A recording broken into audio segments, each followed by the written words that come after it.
Olá, sejam bem-vindos a mais um Pod Saúde Pi. É uma alegria para mim tê-los aqui no nosso canal. Já te convido para você ativar as notificações, para convidar os amigos para se inscrever, para compartilhar os conteúdos que tem aqui, que são muito importantes.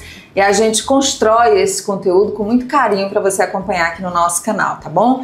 Agradecer também aos parceiros que fazem parte dessa jornada do Pod Saúde Pi, o Hospital Flávio Santos, a Salus Telesaúde Humanizada e a Unifísio Saúde. Muito obrigada por acreditarem nesse projeto.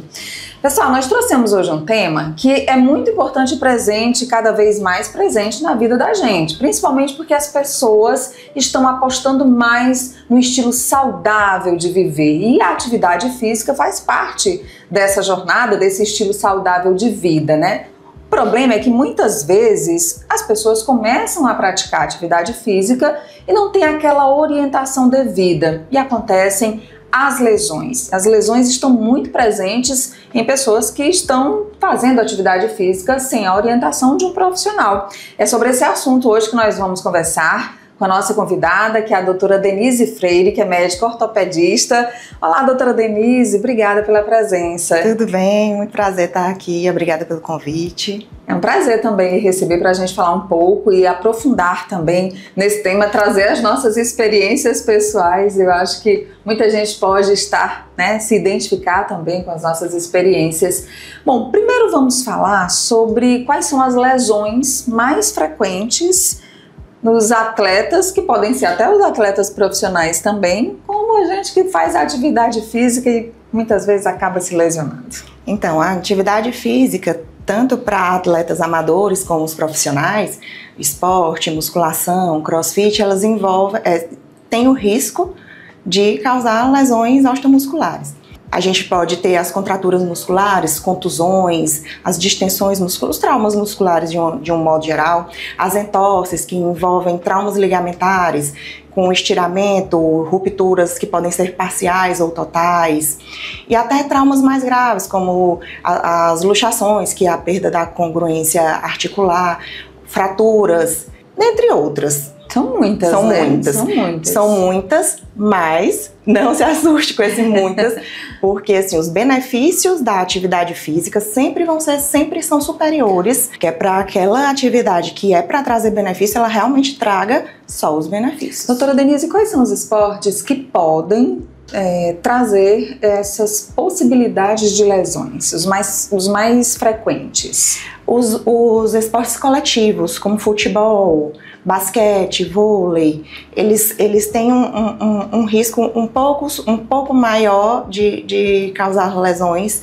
do que uma musculação, por exemplo. Porque eles têm aquele contato, né? Tem o contato e tem fatores dentro dessas modalidades esportivas, tem os fatores de riscos que estão muito presentes no mecanismo das lesões, que é o impacto e a desaceleração brusca. Por exemplo, durante uma corrida, um salto com o pé fixo, preso ao chão, a perna roda, torcer o pé ou pisar de mau jeito, e aí tem a entorse, tem as lesões ligamentares do tornozelo. Trazendo aqui para o nosso ambiente mais diário, assim, a corrida, por exemplo. Muita gente... corrida!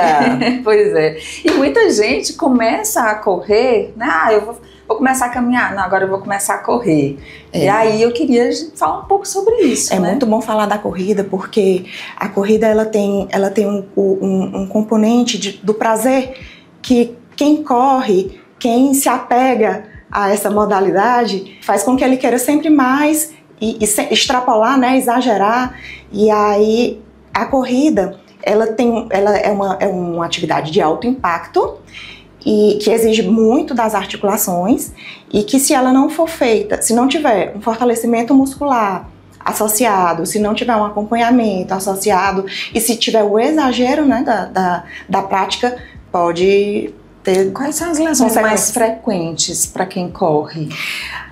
As lesões mais frequentes no corredor são as lesões de joelho, e lesões nos pés e tornozelos são as mais frequentes. E às vezes lesões osteocondrais que já podem existir e que piora né, com o impacto, além do desequilíbrio. Às vezes a pessoa não faz um trabalho de fortalecimento muscular e aí tem o desequilíbrio da musculatura com a atividade que é exercida, pode lesar. E ainda no caso da corrida, né, doutora Denise, você pode considerar, assim, no momento do desequilíbrio, o calçado que você está usando, o piso que você está correndo, tudo isso pode ser um fator de risco se a pessoa não estiver preparada. Exatamente, né? Terrenos irregulares são piores, estão mais associados às lesões.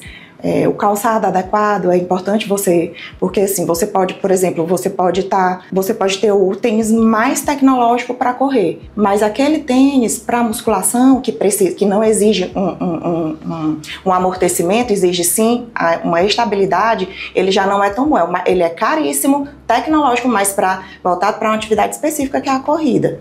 E aí aqui entra também a importância a escolha do calçado. Da escolha do calçado correto. Exatamente. E da orientação profissional, né? A orientação profissional sempre. O primeiro profissional que você tem que procurar é o profissional especialista naquela área. A gente ortopedista entra nos casos onde já existe uma doença muscular, uma lesão, para orientar junto ao educador físico, ao personal trainer. E nos casos onde, infelizmente, acontece alguma lesão que se iniciou após o início da prática. É muito comum no consultório, doutora Denise, encontrar casos de pessoas que relatam que identificaram que já tinham uma lesão prévia e descobriram ao iniciar uma atividade física porque potencializou uma dor, sim, um inchaço. Sim, isso acontece muito por conta da execução incorreta do treino, né? Isso, assim, é muito importante executar o movimento da forma correta,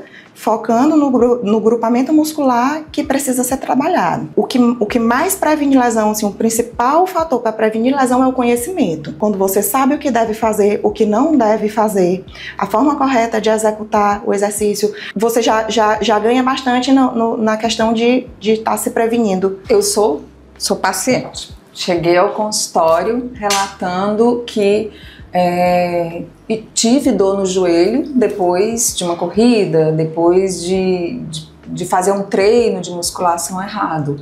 Então, diante de um caso, né, como esse, um paciente que já vem relatando um quadro de dor, ou que já vem com alguma lesão mais específica, o que o médico orienta? Quais são, assim, os passos do médico nessa jornada com o paciente para recuperar de uma lesão? A primeira orientação é ficar atento à dor, ao sinal que o seu corpo está lhe dando. Se você, ao executar um determinado movimento, um determinado exercício, você sentiu dor, é um sinal que o corpo está lhe dando que você não deve continuar. Você conversa imediatamente com o seu personal, com o professor que está ali acompanhando, informa que é para ele fazer os ajustes necessários. O ortopedista vai examinar durante a consulta, durante o exame clínico. A gente consegue fazer testes para já investigar uma possível lesão, que já chama a atenção para a gente formular uma hipótese, né, pensar em alguma lesão e, se necessário, faz os exames complementares para fechar o diagnóstico e poder fazer o tratamento direcionado. Então a dor, ela é um sinal muito forte. É um sinal fortíssimo. Ninguém deve treinar ou persistir num esporte com dor. Não. Essa orientação básica. A dor, ela precisa ser respeitada. E aí recuperar e aí voltar sem dor. Isso. Às vezes nem é só a dor, né? O processo inflamatório, ele pode vir associado, além da dor, pode ter um inchaço, uma vermelhidão no local. Às vezes você pode apresentar uma rigidez articular, a articulação que trava, que falseia. Eu acho que todos nós temos alguma história, né? Você tem alguma história? Eu tenho. Eu já machuquei, eu já tive 2 vezes aconteceu, de ter uma contratura muscular na lombar por conta da execução. Uma vez foi num aparelho que eu sempre sentia, eu era residente de ortopedia nessa época, eu sempre sentia um incômodo. E aí o meu personal dizia, tem que descer mais. E eu senti naquele incômodo. No dia que eu inventei de descer mais, uma contratura fortíssima eu tive, caí no chão de dor. Travou. E não travou. é exatamente a forma como os pacientes descrevem. A coluna travada. Isso é decorrente de uma contratura muscular que acontece um desequilíbrio no mecanismo de contração e relaxamento. A gente sabe que o músculo ele contrai, o certo, né? O normal é contrair e relaxar, contrair e relaxar. Quando acontece a contração que não é seguida do relaxamento necessário, aquilo ali gera um processo inflamatório e a dor é um sinal, um sintoma desse processo. Então você já estava com processo inflamatório, você já estava sentindo desconforto, a dor. Eu sentia o desconforto, não tinha problema nenhum, eu sentia o desconforto na execução. Quem me deu o problema foi a dor. A execução do movimento incorreta. A postura incorreta na hora de executar o movimento. A nossa coluna, eu vou falar especificamente da coluna, que foi o problema que aconteceu comigo. Olhando de lado, de perfil, ela faz um S do pescoço até embaixo. 2 S, na verdade. O S no pescoço, aí vem, termina com o S da lombar. A nossa lombar, a gente tem essa lordose, né? Que o normal, né? Ela existir e ela precisa ser respeitada, né? A gente tem Nós brasileiras parece que temos mais, né? Tem aquelas que têm a hiperlordose, né? E assim, a forma como a gente vem ao mundo, a posição do nosso esqueleto, tudo precisa ser respeitado. É assim que tem que ser. A natureza fez assim por um motivo, então tem que respeitar. Então, no momento que você precisa executar um movimento, respeitando a lordose da coluna lombar, que você faz o contrário, faz a cifose ao invés de um S, você faz um C, aquilo ali associado à carga, né, com uma carga junto, um peso junto, pode causar essa contratura muscular, essa lesão, e dar um processo inflamatório que é chato, porque processo inflamatório a gente não consegue acabar com ele da noite pro dia. É um processo. Né? É um processo. E aí é um tempo que você passa sentindo dor, que você precisa fazer um repousozinho breve, associar as medidas anti-inflamatórias, né? As medicações, uma massagem, compressas. Como é que foi para sair dessa crise? Eu estava aqui sentada, eu não sentia nada.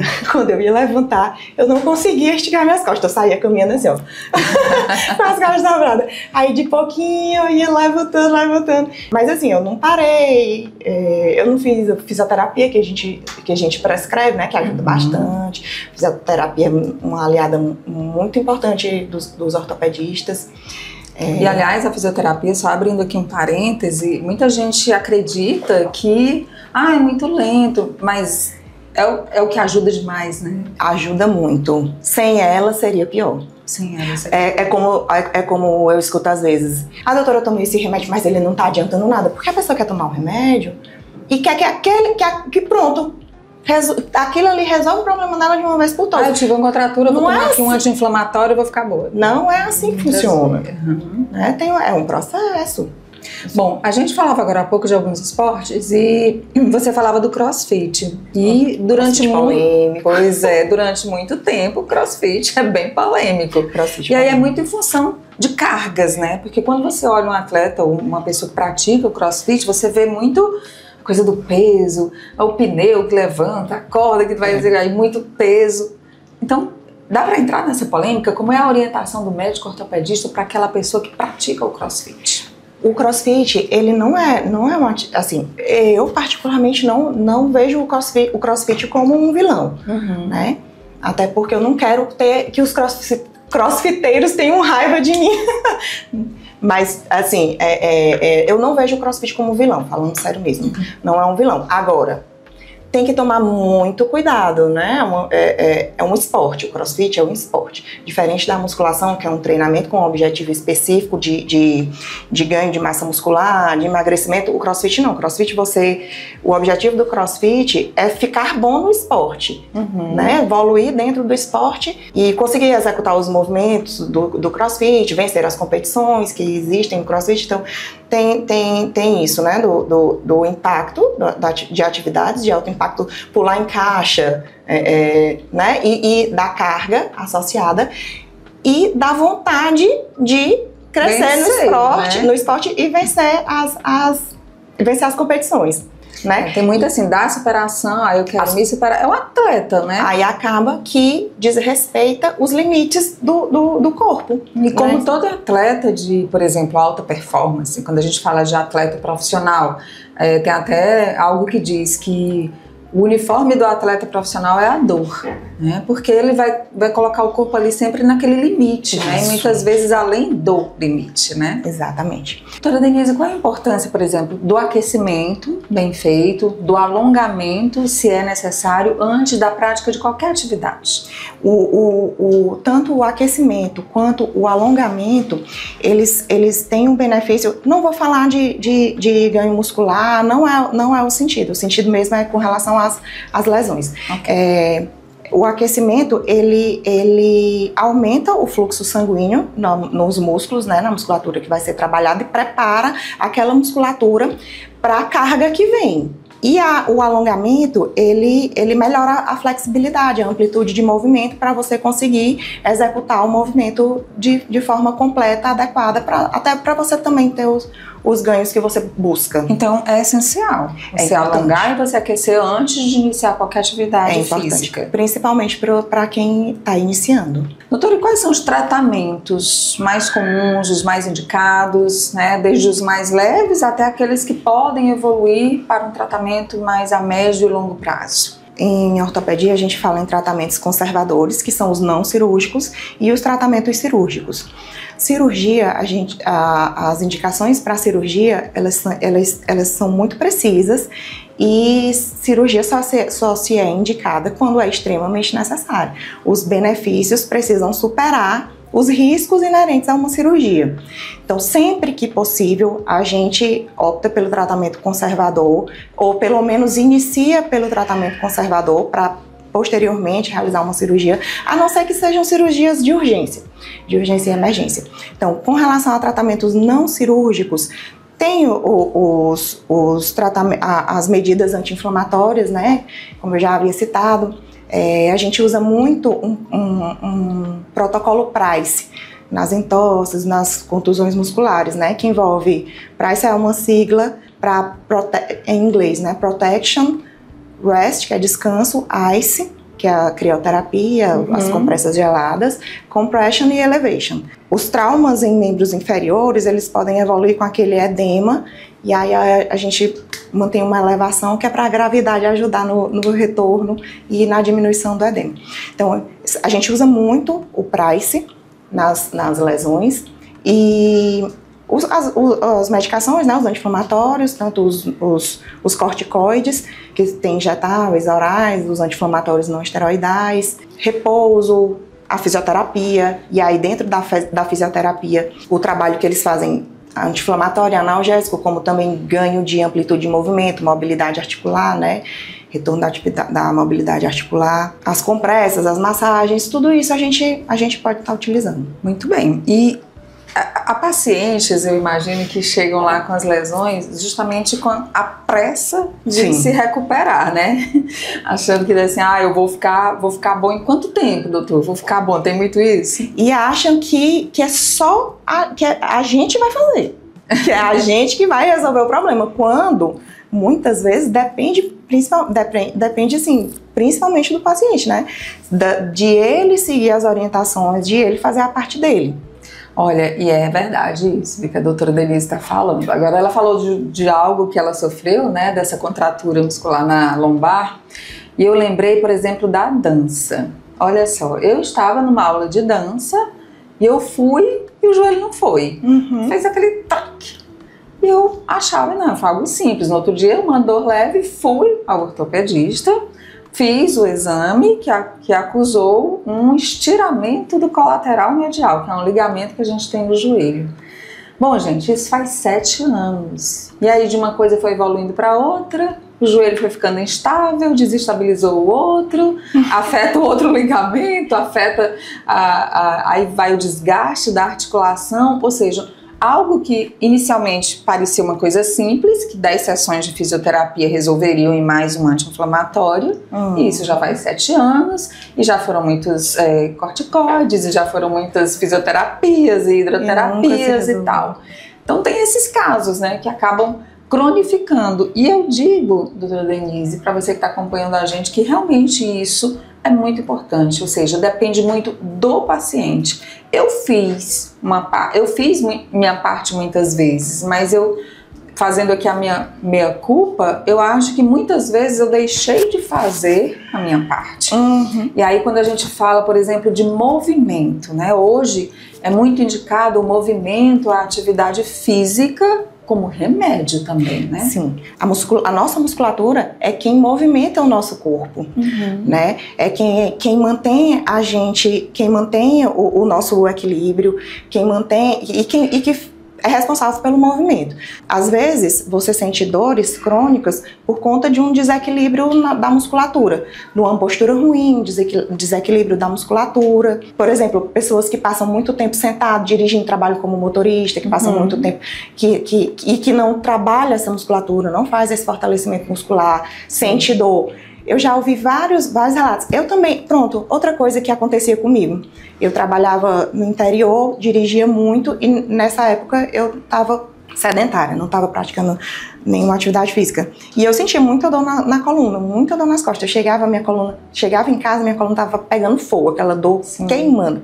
Sei e aí, depois que eu comecei a fazer musculação, comecei a fortalecer a musculatura, acabou a dor. E eu já escutei várias pessoas: doutora, depois que eu comecei a atividade física, eu não sinto dor. E graças a Deus, está aumentando. E assim, as pessoas estão procurando mais, acreditando, entendendo que assim, precisam, que quando é importante. Começam a enxergar o benefício de verdade, aí começam a mais fácil de porque eu não fiz antes. Isso, né? Porque eu não fiz antes. E é de verdade isso, gente. Eu já ouvi falar assim: se você quer envelhecer bem, tenha pernas fortes, tenha músculos. Poupança de músculo, né? Que é o que vai garantir a sua independência na velhice, quando você for mais velho.